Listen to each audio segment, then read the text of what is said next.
आज दिनांक 2 मे 2025 रोजी आपण APMC police Thane हद्दीमध्ये Navi Mumbai police आयुक्तालयामध्ये आमचं जे सध्या अभियान चालू आहे कोम्बिंग ऑपरेशनचं, त्याचा भाग म्हणून आम्ही APMC police station, crime branch, त्याचप्रमाणे आमच्या झोन 1 चे अधिकारी, म्हणजे आम्ही एकंदर 30 अधिकारी आणि 100 कर्मचारी अंमलदार असं मिळून आम्ही कोम्बिंग ऑपरेशन आज आमचं सध्या पार पडत आहे। त्याचा भाग म्हणून आम्ही सगळ्यात पहिल्यांदा एपीएमसी पोलीस ठाणे हद्दीमधील जी आमची कोल्ड स्टोरेजेस आहेत, ज्या ठिकाणी परदेशातून आयात होऊन जी फळं येतात, जे इम्पोर्टेड फ्रूट्स आहेत, त्याचप्रमाणे इथून जी निर्यात होते त्या ठिकाणी आम्ही सगळ्या ज्या आमच्या परिसरातील एकंदर 8 अशा वेगवेगळ्या आमच्या ज्या कोल्ड स्टोरेजेस आहेत त्या कोल्ड स्टोरेजेसना आम्ही भेट दिलेली आहे। त्याचप्रमाणे तिथे कसून तपासणी केलेली आहे।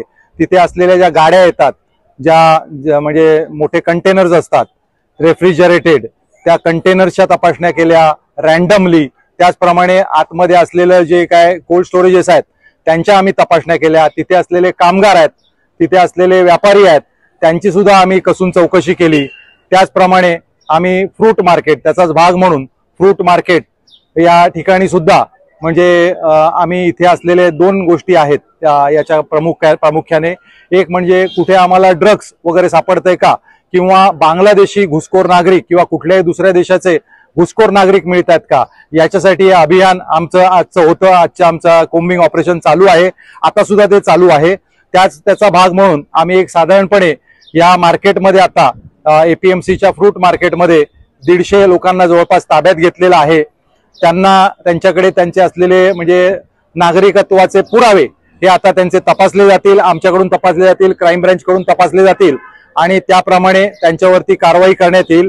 त्याचप्रमाणे आम्ही नागरिकांना आवाहन देखील केलेलं आहे की या निमित्ताने की आपल्याला कोणालाही जर ड्रग्सच्या बाबतीत किंवा घुसखोर बांगलादेशी किंवा पाकिस्तानी किंवा इतर कुठल्याही देशाचे घुसखोर नागरिक जर तुम्हाला मिळून आले तर त्याच्याविषयी माहिती तुम्ही आम्हाला ती देण्यात यावी। तुमचे नावं गुप्त ठेवण्यात येतील आणि त्याप्रमाणे आपण हे अभियान एकत्र मिळून आपण चांगल्या पद्धतीने करून घेऊ।